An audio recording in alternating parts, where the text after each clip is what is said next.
باش تماشاون هجا از صباح رشید از خلک ایرو هفوینا ارکیج ولا پیشکش کم مجرم ایرو لسر بن پیکرنین پیاده لروجاوای کردستان هر وها کریان وی لدجی انجمن اشمانیا کرد سوریه هر وها روشا داویه سوریه میوانیم الاستودیو مامستا ابراهیم برو سروک انجمن اشمانیا کرد سوریه مامستا بخیر هات الاستودیو ارکی سپاس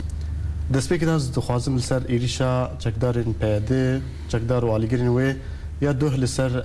خونیشاندان وی القامشلو بپرسم اف ایریش جبرت شو شو تخواستن جواب دست پیکی ده سلاف ج همو گرتیه ده زندان پارتیا پیاده ده سلاف ج وان جنو کچه گدوه لیدان خوارن ج شبیح پارتیا پیاده براستی يعني وك خو پیشندان بلکه جبو گرتیا چه ببو يعني بريج بريار هاتبوستندن جبو بردانا گرتیا خو پیشندانک چه ببه و بري جارك هات تأجيل کرن جارك دن چه بو دوجي دماغ يعني هاتبو نشان کرن پیاده لکولان باجار قامشلو گریان و بان خلکی خو کرن بان آلیگری خو کرن گدر کفن دیجی خو پیشندانا انجمن اجتماعی کردی انجمن بریارستان جارک دن تأجیل بکه و بریارستان جی و دماغ يعني هنك خلكي قدوي وقت طنق نبهيستن شون جاميا سلمان الفارسي لويدري ليدان خلكي كرن او كرن هاتن هنكي بآلي باجارته بر مكتبه بدكسي لويدري و كونغريك روجنمواني تشي بدنا خلكي جار ده حاضر بون ويريش كرن و يعني برنگكي خراب وبشتي وينا جا قالكي ليخستن خراب كرن ويريشي اوفيسا بارتيا كيتي كرن حما اساسي وش كناندن او كرن على كردي بخستن بنكي خدي اهانه كرن سلودان دجي انجمن اجتماعي كردي بخيانتي دجي جناب سروق برزاني بخيانتي بردوام جي كرن بالشف ايريشي اوفيسا انجمن اجتماعي لعمدي كرن وعلى كردي شوتاندن يعني كاركي بوی کاری که خراب راستیجی چه آنی بیرامه وقتی رحمتی شیخ معشوق جنازیوی خو پیشندانک پشتوی چه بو یعنی بعثیا اف کاری که گلو کرن خلکی خو آنین ایریشی جنا کرن ایریشی قیزا کرن خواستن تعرفش کنان دی بکن یعنی جبو گجارک دن کرد درنک هفن خو پیشندانا اوه تعدیل قیزو جنا بکن اف تجاري يعني تعرفي ملتي ما ناشكين بل مستعف ايريشا وان جبرتشيا اف ايريشا وال سر خونشاندان وال سر اوفيسين واش عندنا درگاه و پنجرين اوفيسين و يوكو انجمناش مانيا كل سوريا اف ايريشا واش بوتشيا بيدا تشتك دستي خوازن فيدا ميدا او تشتك دستيوان دهي سلاح دستيوان دهي او قال لك حزدكن ام بوي تشتي دستيوان دهرنوان تقريبا ام هفدو بكوشن يعني مبرر كشتني اف وقت معنا ملتي سوري جو وقت خو پیشنداني دسبيكا شورشا سوري دركتن ريجيم علي خد خصنا فوند او دكر الا تقين شيء بلا وقال لك خلكين معارضه سوري كتن وي شاشتي وكتن وي غلطي وراجت السلاح وريجيم او دخواست انا بيدا مداجوينا من البيادجي دخوازهن دز بافنشك تماما دخوازق ام بتشك اما ام مكتب سياسي كردي شيصل كاري سياسي ما كريه قالك جارا ما قوتي انا ام بري خو بدن هف اي ماجي بين كشتن خسار جملتي مرو اي وانجي بين كشتن خسار جملتي مرو دخوازهن دز بافنشك او تاني جبر دوام يا خو يعني أنظمة دكتاتوري ولونا أفجي نسخة جباس يعني كاري باس مارست كن أو بردوام يا خواج بر إيرو بشار الأسد وين نجحي سركت بردوام يا إنه برا خلك هفدو بكوجنو أو يجي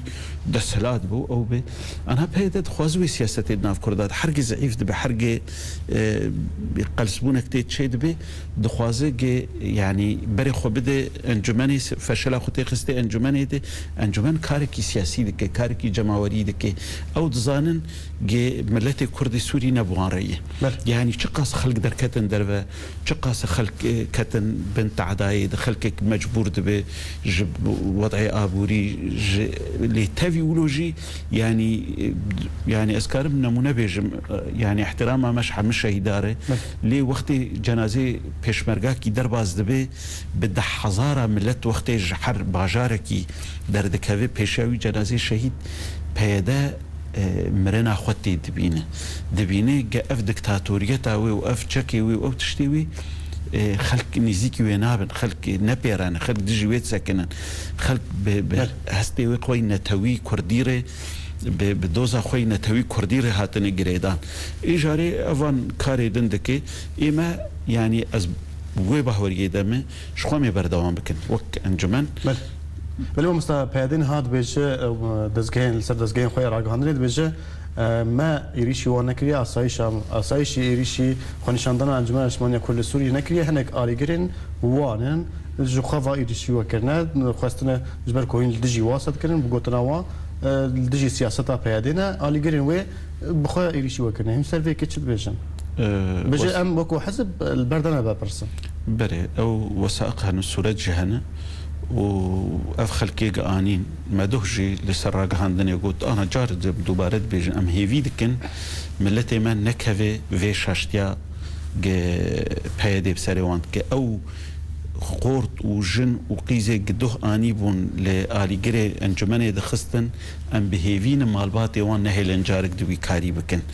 جبرت بن دستك جي ترورا بايدره وافتشتكي قلكي خرابه جبر اسايشي وان او د پاراستن بحمو چکه خو او آریگری خود پاراستن يعني حتى قنبله دستاد دستي وان دبون چتکرن اسایشه چتکرن اسایشه او د پارا او ودگراندن نا يعني تخشتن جيريشه خو بردوان بكن و لپشتاوان سكنين جبوي هجر كسك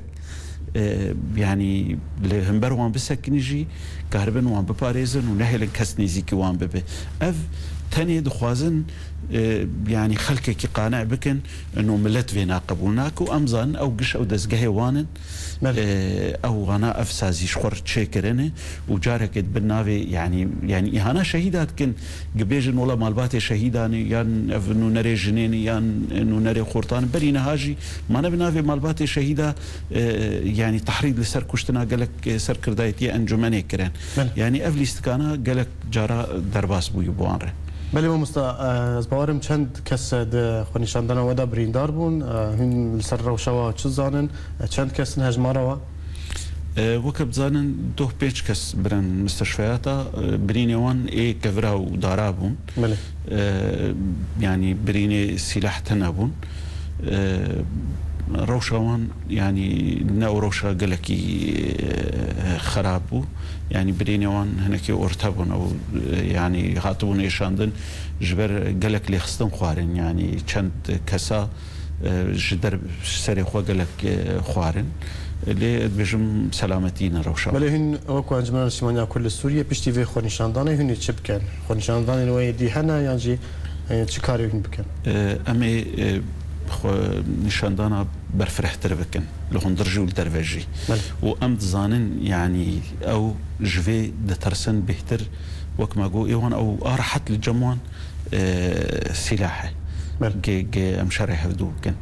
بلكي از جارنا دنگنتين مرا يان مرد بيني ملتي ما بشك جي هي ولا باريزد بيجي والله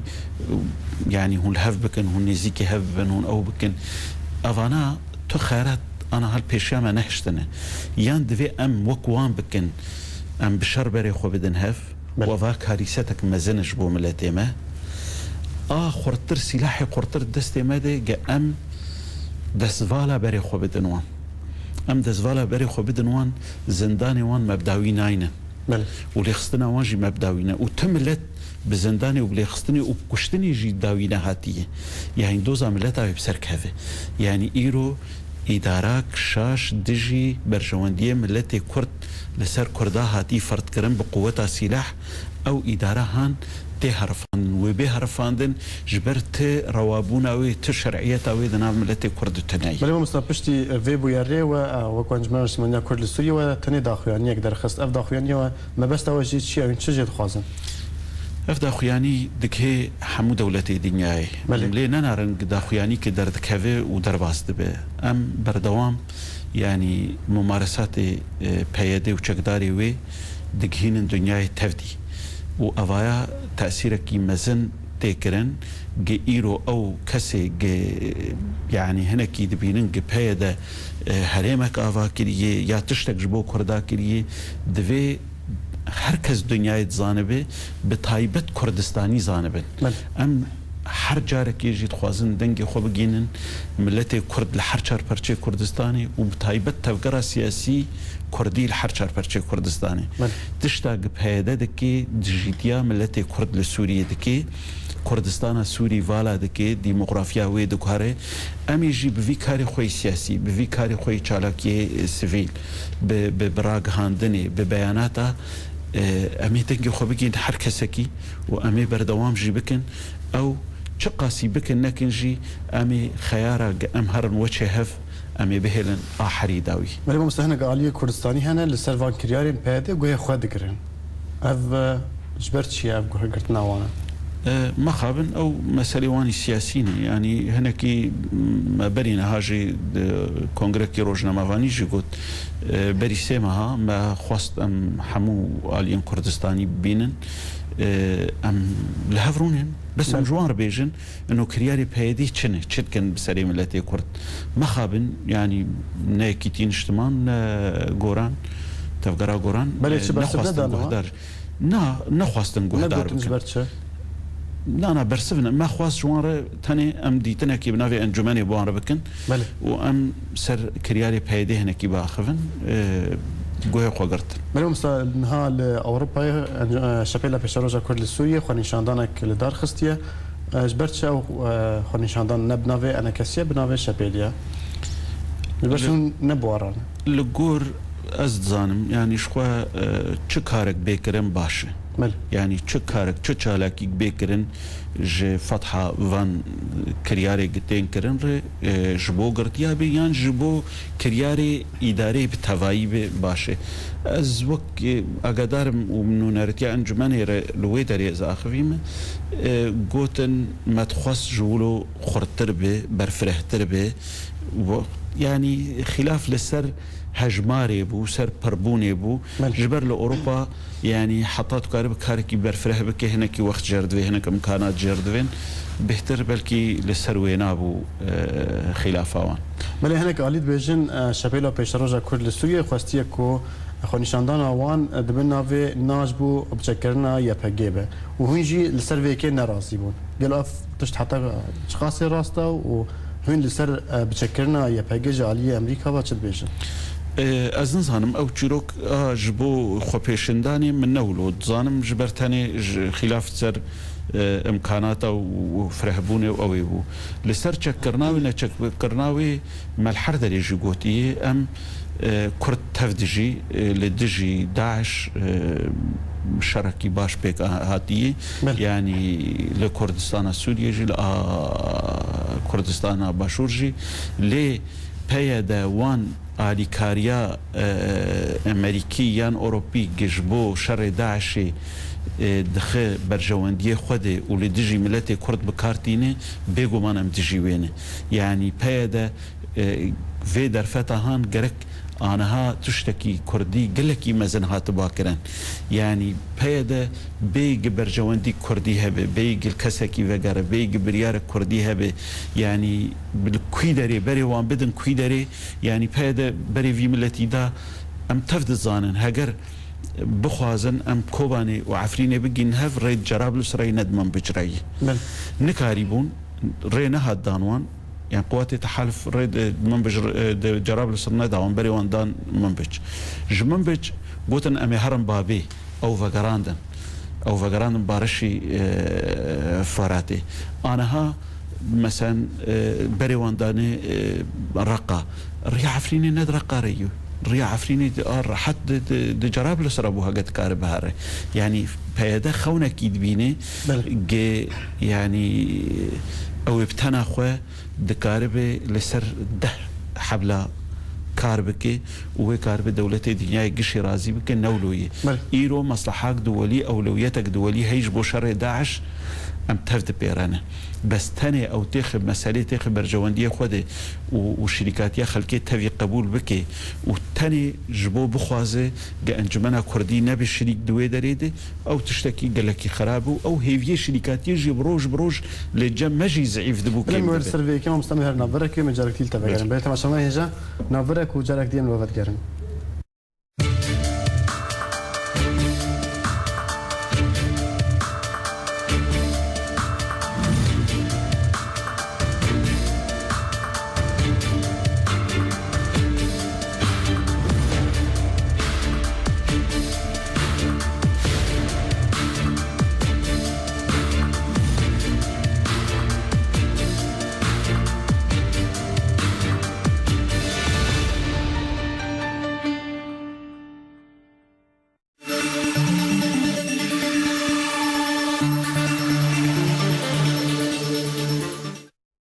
بەێت لە مەسەوان هێجا جارێک دیدەم باش جاردی مامۆستا ئەبراهیم برۆ سەرۆکی ئەنجومەن ئەسمانیا کورد لە سووریا بەدگەرن مامۆستا جاردیت بخیرات لە استودیا ئەرکێز دخوازم ژوەیەکێ دەست پێ بکەم خۆنیشاندانی وەج بوو گرتیین سیاسی گرتیین سیاسی بۆ ئەو خۆنیشاندانەوە پەیادەی ئێرێش کرد گاڤێن وەیە بێ ji بۆ وا گرتیین سیاسی چنە مەبەری نەهاژ گوت ئەمێ بەردەوام بکەن ینی هەم دانوستاندنی ناودەوڵەتی دێ و کارێکی باشەم دەکەن ینی ئەنجومەن نیشتمانی کوردی دوێ ساڵا داوی دێ ینی ئەمکارم بێژم پرانیا دەوڵەتێ ئۆروپی رووسیا ئەمریکا گەلک خودیە بریارێ هاتن دیتن و ئەم ڕۆژ بڕۆژوی کاری بەردەوام دەکەن ئادن چالاکیە مەی هۆندەرن چالاکیە مەی دەرەوێنێ ئەف ئانەها ینی ئاگە بهتر بەرهەمێ خودێ دێ یعنی ئەم دزانژی بەرهەمێ هەیش بەرولۆژی پەیدێ ژێت ترسە یعنی ئەف چالاکیە ئەم دەکەن تەوی بەلکی ناهێلن گەلک جارا بگێ سەری و گرتنێ دەکەن وەوەی دەکەن لێ ئەو گەلێکی ژێت ترسن ینی ئەو کەسێ دکتاتۆریەتێ دەکەن ji deng دەتەرسن و ji millet دەتەرسن یعنی ئیرۆ وەختێ تشتێکی ji milletê xwe ragihandinê dibêje ئەو دەبینێکی گەلێکیش تەفەنگاوی خوردترێ ئەو نەما نەچار دەمینە ئیژار ئەو دەنگەها ئەمێ هەر بەردەوام بکەن ینی بەکاری خۆی چالاکی هەندڕ دەرەوە دژی و لەسەر ڕاگەهاندنێژی و دیتنێ ناودەوڵەتیژی تێگوتن کۆ مامۆستا تێگوتن کۆ هۆین هەنێک ئالیەن سیاسی یەن ئۆروپی و ئەمریکی هەبوون کۆ دخواستن وەکو ئەنجومەن ئەسمانیا کورد لە سووریە هەروەها تەودەمێ نزیکی هەف بکە و حتا کۆ گرتیین سیاسیژی سەربەست وەرە بەردان ئەف یەک گەهایە کو دەرێ و حتا چ قاسێ ڕاستە ئەف هەنێکی بێژم هەنێکی مبالغت ئەوێت هەیە بەری دەمەکێ پێتەر گەلبرایت سەفیری ئەمریکی بەرێ کرواتیا و بەرنارد کۆشنر سەفیری بەرێ فەرەنسا هاتن وێ دەرێ دیتن بە مەرژیکردن چون وێ دەرێ دیتن بۆ ڕژیکردن تشتێکی فەرمی کارێکی بکەن ji بۆ گدناومەوان دە بکەن نەبوویە تەنێ هەنێکی ینی شیرەتن ئەون بەلکی لە جەموان هەبوون خواستن بێژوارە گوتن چ جوارە گوتن ئەگەر ئاگاهی جەنتە هەبن تشتێک ینی گوتن ینی ئەو ڕەوشە سووری بربداویت هەرە کورد نزیکی هەف بن باشێ ji بۆ کار بن تشتێکی دەستخۆت بگرن باشێ ئێمەژی مەگوتی ینی وەک بەرێژێم بێژن ینی گمەناخاتن چێ نەبن ئەو دیتن و ئەو تیفاقات نەممکنە چێ ببن ئیژار ئەو دخوازن پێدێ چ دخوازە بکێ یعنی دەنگێ خۆگی هاندبووان ئەنۆ ئەمێ هێدی وان گرتیا بەردن قەدیامە نە ینی ئەم ناخوازن ینی ئەندامێکی مە سەرکردایەتێکی مە ڕۆژێکی ژیت زندانات بمینە لێ خلافەمە پەیدێرە نەگرتنە نەڕەوشە چما ئەم تێن گرتن یعنی ئەم لە هەمبەر وی مەشروعێک پەیدە تەناخۆکردیە و تشتێکش بۆ بەرژەوەندیە ملەتی کورد حەتانها نەهاتی تحقیقکردن ئەم دخوازن کارێکش بۆ ملەتی کورد بێکردن بەرا پەیدە هەگەر ڕەنگێکی شەرعی هاتبووە بوا دەستهلات ما احترام کردبایە بەڵێ مامۆستا نەها هین وەکو ئەنجومەن ئەسمانیا کورد لە سووریە هین سەروەیەکێنە کۆ هین دانوستاندنی پەیادێرە بکە ئەگەر جوابی خواستن اگر پیاده بخوازن یعنی جی تبدا ام نبندی خواستن و نخواستنین یعنی بر اتفاقات نامت هبون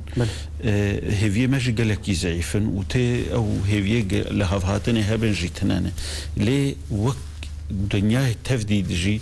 خلق شر هفدود کن و هفدود کجن و او دکن مجبورن داوی دانستندنه به هفدور بکن آنها ایوان کشتن به حق انجمن اجتماعی کردی کرنه یعنی سرکردایتی انجمن پارتی انجمن کشتنه اندامیوی کشتنه گرتن کرنه در خصنا در وی سینورا کرنه خیانت انجمن اجتماعی کردی یعنی تشتکی خراب نمایی بسری انجمن کردی نکرنه او هیویا لهوهاتنی ضعیف دکلیت هوی ولوجی جبو مصلحه ملتی ما جبو نتوا کردی جبو ما في ملتی کرد د سوریه ده ام مجبورن ام د پیشروجه د کاربن تشتکی جبو ملتی خو بکن لهوهاتنک یانجی انتخابات هنکی يعني شرعي دفر ما دتشيبن اف دفر ما نجه في جارك دن بن دستي حكومتها مركزي يعني انا حكومتها مركزي حرتشتي خو بوكاله منطقه مد كد ريادستي بهيدر بدستي بهيدا سياستها خوي بري مبرنج خو مارستك ام دخوازن يعني اف دفر كردي بيشروجي دي حكومتك وهبه دستورك وهبه يعني هرمك فدرال به دولتك حقيقي دي اتحادي فدرالي مستحيل وكون جماعه اسمنا كل سوريا مرجن واجبو دانستاندني هنا يبيكم يعني شخو مثلا يعني او ماش حر كثير قوتي مسألة قرطية او يعني چه اندامكي انا كسي ولسر انا كسي به جسر کردایتی من یان اندامیش خو او دوی ند زندانا دبن آدن دوی مناخاتن یعنی اف بریارا کنگرسیا انجمن اجتماعی کردیه حروج ام هر اندام استندنا پیدر بکن و پیدا ما بگره و پیدا بگره سرگوند ما و پیدا ما تخوین بک و پیدا ما وابك افنا يعني ام دفن مسألة عاطفي قوتني عاطفي دجا بردن سياسات حقيقة قلت بهوريات بشركاتيتي يعني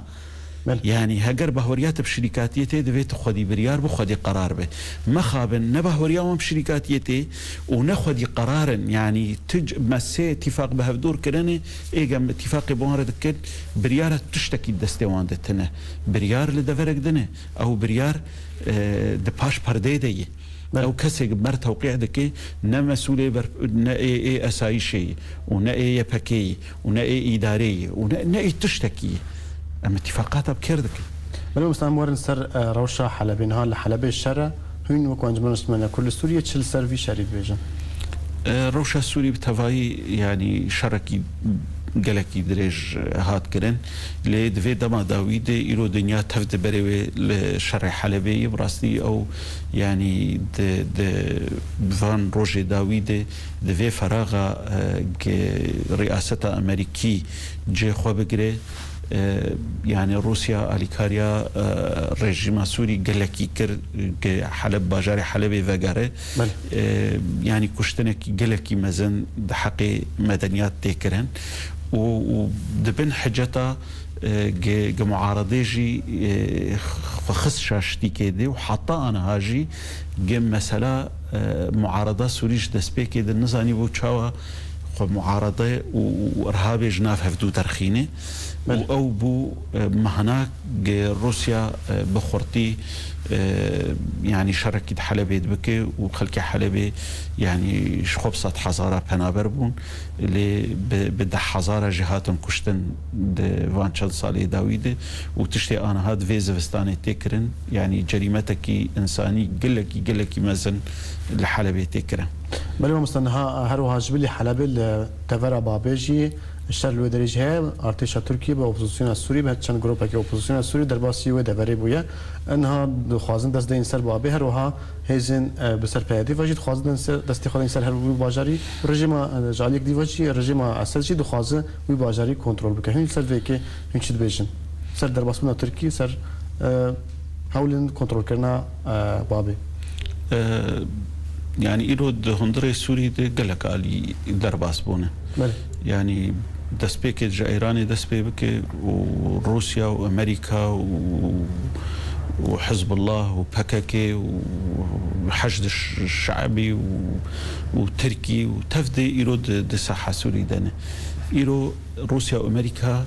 هاج حمد آلياهنا هاج حم آلياهنا وتوازني شيء دكن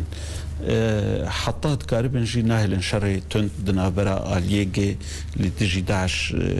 شردكن شرد نافوان دركهوي وهاي تواج جوي مسألة هي ودزانن جي يعني إيرو مثلا وقت قد هرن بابي يا برينا هات شون منبج حريك مهما يجر هاتبو قوتن تشاوا درباز بي وتكنجي درك هفيجي يعني تاني جارنا دراغهاندن دي يعني تخويا كرن قالك خلاف هي وقالك او هي لحقيقتها خد نولويه يعني هاتي رسم كرن وترك هرن حطا كويدري وقوات سوريا الديمقراطيه هرن حطا كويدري ورجيم سوري هر حطا كويدكي يعني السر عرضي او اتفاق روسي امريكي هاتي رسم كرن وحريك الكوب ساكنه بله جالكس باس ما مست ابراهيم برو سر كان جمال اسمنيا كل استوري تيرو ميفان استوديو اركبو جالكس باس بله تماشاوان هجام كاستن داويه خلك اخيرو حتى خلك جديد من خير وخشيله هر شادوين